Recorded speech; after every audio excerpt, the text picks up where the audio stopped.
Europe 1. 8h12 sur Europe 1, votre invité Sonia Mabrouk, tous les yeux sont braqués sur lui, c'est le député Les Républicains du Lot. Bienvenue sur Europe 1 et bonjour Aurélien Pradier. Bonjour Sonia Mabrouk. C'est une journée décisive et sous tension. Que va-t-il se passer sur les motions de censure cet après-midi à l'Assemblée nationale et en particulier sur la motion de censure transpartisane du groupe Lyot? Nous arrivons à un moment de vérité et de responsabilité pour chacun, y compris pour vous, député LR, ancien numéro 2. Vous occupez une place centrale aujourd'hui dans le débat politique public. Allez-vous, monsieur Pradier, voter ou non cette motion de censure? C'est une vraie responsabilité. J'ai pris du temps pour y penser, pas le faire à la légère. Et oui, je voterai la motion de censure portée par Charles de Courson, la motion transpartisane. Je ne voterai pas la motion du Rassemblement national, c'est une évidence. Pour le reste, je m'adresse ce matin à vous, pas en opposant politique à Emmanuel Macron. J'ai pris cette décision en patriote. En patriote qui ne supporte plus de voir le spectacle d'affaiblissement démocratique, qui pense que la vraie responsabilité, c'est de sortir de ce chaos et que pour en sortir, il faut voter la motion de censure. Qu'Emmanuel Macron et Elisabeth Borne ont une responsabilité grande, que la porte de sortie, c'est cette motion et que je la voterai comme un électrochoc. Je le dis, c'est en patriote et pas en opposant politique. Parce que l'heure est grave pour notre pays et je le mesure vraiment. Je pense que désormais, ça suffit. On ne peut pas laisser notre pays se fracturer comme il l'est aujourd'hui. Il faut rassembler. Et je pense qu'Emmanuel Macron a besoin de cet électrochoc. Ça n'engage pas de projet politique commun avec ceux qui voteront cette motion de censure, c'est une évidence. Mais j'ai refusé de me dérober. C'eût été plus facile sûrement de me planquer, de ne pas la voter. Vous avez beaucoup hésité, Aurélien Pradier, avant de vous décider. Il y a encore quelques jours, vous disiez que vous ne souhaitiez pas voter une autre motion que celle de votre famille politique. Il n'y en a pas eu de votre famille. Donc qu'est-ce qui a fait pencher clairement la balance ces dernières heures, alors que certains, encore dans les journaux aujourd'hui, certains pensaient que vous n'alliez pas voter une motion de censure transpartisane? J'ai fait de la valeur du courage depuis plusieurs semaines quelque chose d'essentiel. Je pense que tenir bon, ne pas abandonner ses convictions, c'est aussi une manière de redonner de l'espoir aux Français. Ce qui m'a fait hésiter, ou plutôt qui m'a fait réfléchir à cette question-là, parce que je ne la prends pas à la légère, tout ça n'est pas une distraction ou un amusement. Ça fait plus de 6 ans que je suis député, j'ai rarement eu conscience d'une responsabilité comme celle-ci. Je le fais parce que je pense que c'est la seule porte de sortie. Et que désormais, il nous faut passer à autre chose. Ce qui m'a fait hésiter, c'est la volonté de ne pas rajouter au chaos. Mais sauf que je pense que la seule possibilité de sortir du chaos aujourd'hui, c'est cette motion de censure. Elle ne suffira pas. Il faudra d'autres décisions derrière, mais ça commence par là. Aurélien Pradier, vous venez de nous annoncer sur Europe 1 que vous votez donc cette motion de censure transpartisane. Vu l'état de tension de notre société, vu la confusion qui règne en ce moment, est-ce que vous assumez aussi d'aller à l'encontre des consignes martelées par Éric Ciotti et Olivier Marleix de voter cette motion de censure, au risque malgré tout d'ajouter du chaos au chaos ? Je pense que l'heure n'est plus à nos petites guéguerres internes, aux petites crises d'autorité des uns et des autres. Le sujet, c'est pas cela. Mais rien dans leur discours ne vous a convaincu. Aucun argument. Ce matin encore, Olivier Marleix dans Le Figaro appelle à l'esprit de responsabilité. Qu'est-ce que c'est que la responsabilité? Mais je ne sais pas, le gaulliste que vous êtes, est-ce qu'il peut encore se revendiquer du gaullisme et affaiblir les institutions? Je ne pense pas les affaiblir. Je pense au contraire les sauvegarder. Et le réflexe que j'ai de patriote aujourd'hui en prenant cette décision, c'est tout sauf un réflexe politicien. C'est justement un réflexe sûrement de quelqu'un de droite qui a encore souvenir des valeurs du gaullisme. Quand ça suffit, il faut le dire. Et aujourd'hui, ça suffit. On ne peut pas continuer comme ça. Ce que je crains, et je l'ai vu durant ce week-end en observant les réactions des uns et des autres, y compris au sein de la majorité, c'est que la Macronie n'a pas compris ce qui se passait. Alors oui, il n'y a pas d'autre choix que d'envoyer cette alarme, tout en disant une chose au président de la République. Vous avez une responsabilité aujourd'hui, c'est de rassembler le pays. Je suis un de vos opposants politiques, mais je ne ferai pas de guerre politicienne. La motion de censure, c'est une étape. Elle ne suffira pas. Voter ou pas voter, ça ne changera rien, en réalité profondément. Il faut désormais que le président de la République ait une initiative de rassemblement du pays. Vous nous direz ce que vous attendez comme initiative, mais combien de députés LR, Monsieur Pradier, partagent aujourd'hui votre analyse et sont prêts tout à l'heure à voter cette motion de censure transpartisane? Combien environ? Je ne sais pas, sûrement plus que ce que l'on pouvait penser au départ. Et vous savez, c'est-à-dire une quinzaine aujourd'hui? Peut-être. Plus? Peut-être une quinzaine. Je ne sais pas s'il y en a davantage. Non, je ne crois pas. Davantage, ça commence à être compliqué dans ce cas-là pour le gouvernement. En effet. Vous savez, si cette motion de censure elle se joue à une dizaine de voix, c'est qu'il y a une rupture démocratique profonde dans notre pays. Et c'est vraiment l'alerte que je veux lancer. Je le dis y compris aux partisans d'Emmanuel Macron. Vous ne pouvez pas cautionner cette manière de faire, ce passage en force permanent, cette loi qui a été votée dans des conditions invraisemblables, dont aujourd'hui on sait qu'elle est en train de faire du mal au pays. Cette loi est empoisonnée. Je pense que si elle rentre dans la vie des Français, oui, elle est empoisonnée, parce qu'elle est faite de plein de vices démocratiques. Pas seulement le 49.3. Souvenons-nous de tous ces passages en force. Rendez-vous compte que cette loi risque de rentrer dans la vie des Français sans jamais avoir été votée par les représentants du peuple. Mais il va y avoir un vote cet après-midi, comme l'a dit d'ailleurs le président de la République. Qui est un vote sur la motion de censure.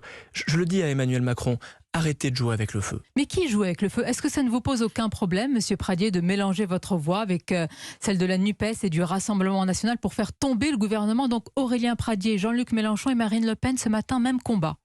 Non, pas même combat. Et bien sûr que dans la discussion et la réflexion que j'ai eue durant tout ce week-end, il y avait cette difficulté. C'est pour ça que je n'aurais jamais voté de motion de censure venant de la NUPES ou venant du Rassemblement national, c'est une évidence. Mais la responsabilité, c'est quoi? La responsabilité, c'est de ne pas abandonner la voix du peuple aux extrêmes. Je refuse que la seule alternative à Emmanuel Macron soit demain Jean-Luc Mélenchon ou Marine Le Pen. Et quand je prends cette décision, je la prends pour faire en sorte que la droite républicaine soit capable de reparler au peuple demain. Je refuse d'abandonner le peuple aux extrêmes. Il n'est pas question que la seule alternative, ce soit les extrêmes. Attendez, vous voilà prenez cette décision pour être le porte-voix du peuple ou pour faire tomber cet après-midi le gouvernement? Les deux. Ah, vous assumez de vouloir faire tomber le gouvernement? Bien sûr, parce que je pense que c'est un préalable nécessaire. Enfin, il est fou que nous devions en venir à cela. Dans une démocratie et d'une république bien organisée, les gaullistes auraient considéré à la minute que ce gouvernement n'avait plus de crédit politique et qu'il lui fallait donc passer à autre chose.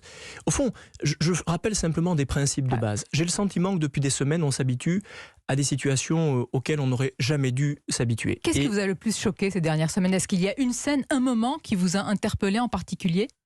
Ce qui m'a interpellé, c'est le fait que ce gouvernement ait passé plus de temps à marchander depuis des semaines qu'à faire vivre la démocratie. Avec qui il a marchandé? Y compris avec les Républicains. Oh, là, oui. Ça serait grave. C'est-à-dire que si, comment dire, des intérêts particuliers ont été monnayés en piétinant l'intérêt général, je ne vous parle pas d'intérêts particuliers. Ça laissera beaucoup de traces. Oui, vous avez raison. C'est ce qu'a dit Madame Aurore Berger hier. Et j'espère que ce n'est pas le cas.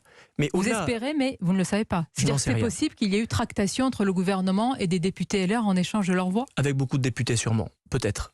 Mais ce que je veux dire, c'est que les tractations, elles étaient politiques. Et elles sont aussi graves. Pour moi, le vrai débat, il se tient à l'Assemblée nationale. Vous avez bien vu, tous ces petits accords qui ont eu lieu dans les couloirs n'étaient pas des accords qui honoraient la démocratie. Il n'y a pas eu de débat, véritablement? Pas de vrai débat. Tout ça a été bloqué, y compris par les députés de la NUPES, qui ont eu un comportement irresponsable. Tout cela a sacrifié le vrai débat de fond. Je veux simplement, par cette alerte-là, le dire à Emmanuel Macron, parce que c'est lui qui a cette responsabilité de présider le pays. Vous êtes président de la République jusqu'en 2027. Personne ne vous renversera, je ne suis pas là pour renverser les institutions, je suis là pour les préserver. Mais votre comportement les abîme aujourd'hui. Vous avez une responsabilité comme président de la République immense. Rassembler le pays. De grâce, rassembler le pays. S'il faut en passer par cette alerte et cet électrochoc de la motion de censure, je l'assume et je l'assume comme responsable politique, conscient que ça ne peut pas durer comme ça. Vous parlez d'un électrochoc, dites-vous, pour le président de la République. Bruno Le Maire a dénoncé hier un attelage clownesque si vous apportez vos voix aussi à celle de la NUPES et du Rassemblement national. C'est quand même inédit comme moment politique, Monsieur Pradier. Vous avez été numéro 2 du parti chez les LR. Vous êtes un député de droite et vous allez apporter vos voix aujourd'hui avec la NUPES et le Rassemblement national. Non, je vais apporter mes voix au peuple. Au peuple qui aujourd'hui ne se sent pas défendu, qui se sent méprisé.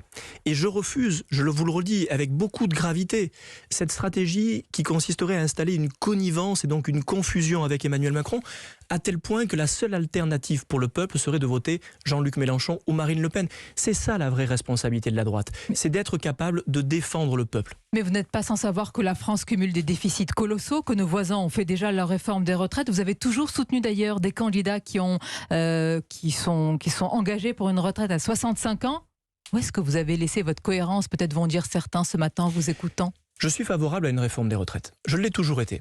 J'ai toujours dit d'ailleurs que lorsqu'on allongeait l'âge légal de départ à la retraite, il fallait travailler sur les carrières longues. Et ça a été l'origine de mon combat, Sonia Mabrouk. Depuis le début, j'ai dit au gouvernement, si vous ne bougez pas sur les carrières longues, vous ne me trouverez pas avec vous. Ils n'ont pas bougé sur les carrières longues. Ils ont tenté de nous tromper de bout en bout. C'est la raison pour laquelle je souhaite une réforme des retraites. Et je dis donc à Emmanuel Macron, retirez cette réforme empoisonnée. Proposons une grande conférence sociale. Rediscutons avec les uns et les autres. Réinstallons un débat dans notre pays et allons vers une autre réforme des retraites. Dans quelques jours, Sonia Mabrouk, je vais m'adresser personnellement au président de la République. Je vais lui écrire, en lui faisant des propositions notamment sur une alternative de réforme des retraites sur la durée de cotisation, qui respecte mieux les travailleurs. Oui, il y a une réforme des retraites, mais pas celle-ci. Je refuse ce choix binaire d'un camp contre un autre. Mais il y avait d'autres réformes des retraites alors, possibles. On va faire tous les scénarios. En cas de dissolution, le Rassemblement national promet de ne pas mettre de concurrent face aux députés LR qui voteront la motion de censure. Ça a fini par convaincre ? Non, la dernière fois que j'étais candidat, j'ai eu un candidat LR face à moi.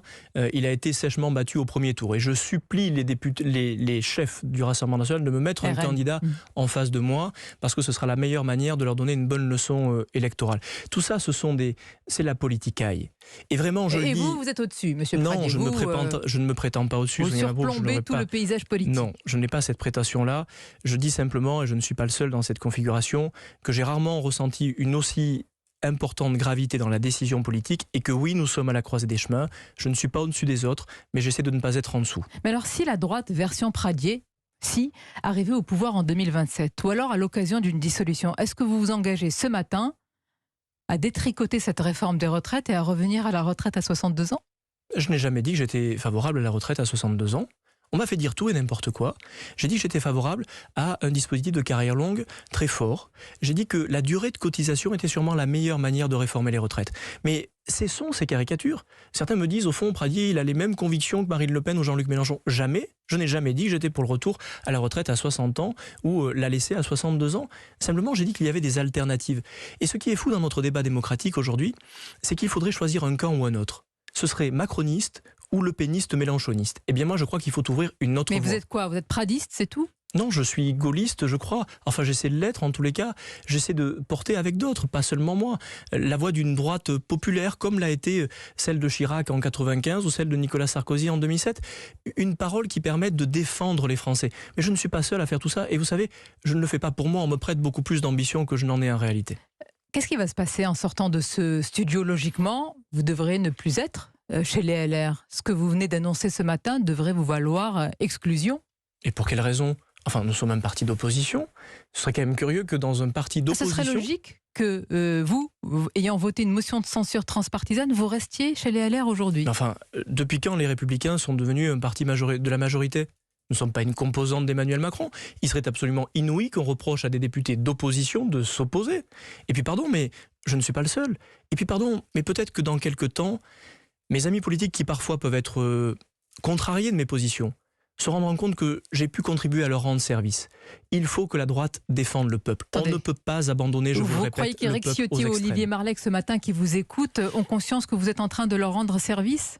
J'espère qu'ils ont simplement conscience que ce que je fais, je ne le fais pas par intérêt personnel, parce qu'il y a beaucoup plus de coups à prendre que d'avantages, mais je le fais pour que nous ne perdions pas à droite le fil de la France populaire qui aujourd'hui se sent délaissé. Une dernière question, Monsieur Pradier. Vous nous avez donc annoncé votre intention de voter tout à l'heure la motion de censure transpartisane cet après-midi à l'Assemblée nationale. Dans ce moment politique singulier et inédit, il y a une très forte pression sur tous les députés, y compris sur vous, mais aussi sur les députés LR qui ne vont pas voter cette motion de censure. On a vu ce qui s'est passé à la permanence de Monsieur Éric Ciotti, qui a été vandalisé à Nice avec cette inscription, la motion ou le pavé. C'est-à-dire ceux qui ne sont pas pour la motion se voient menacés aujourd'hui. Comment réagissez-vous ? C'est insupportable. Et c'est la raison pour laquelle je refuse, je vous le redis, d'abandonner la voix de tous ces Français qui ne sont pas favorables à cette réforme des retraites injuste, à Jean-Luc Mélenchon ou à Marine Le Pen. C'est là qu'est la responsabilité de la droite.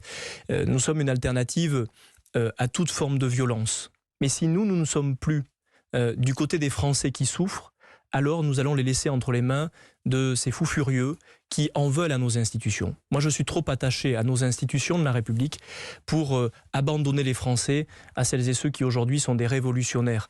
Je ne suis pas un révolutionnaire. Je tâche d'être un gaulliste et de me souvenir de ce que sont les valeurs du gaullisme, en particulier celles du courage. Je vous remercie, Monsieur Pradier. Est-ce que je dois encore dire député LR ? Peut-être que dans quelques minutes, ce sera plus le cas. Non, toujours député les Républicains, plus que jamais, et vous verrez que ça continuera. Merci à vous et bonne journée.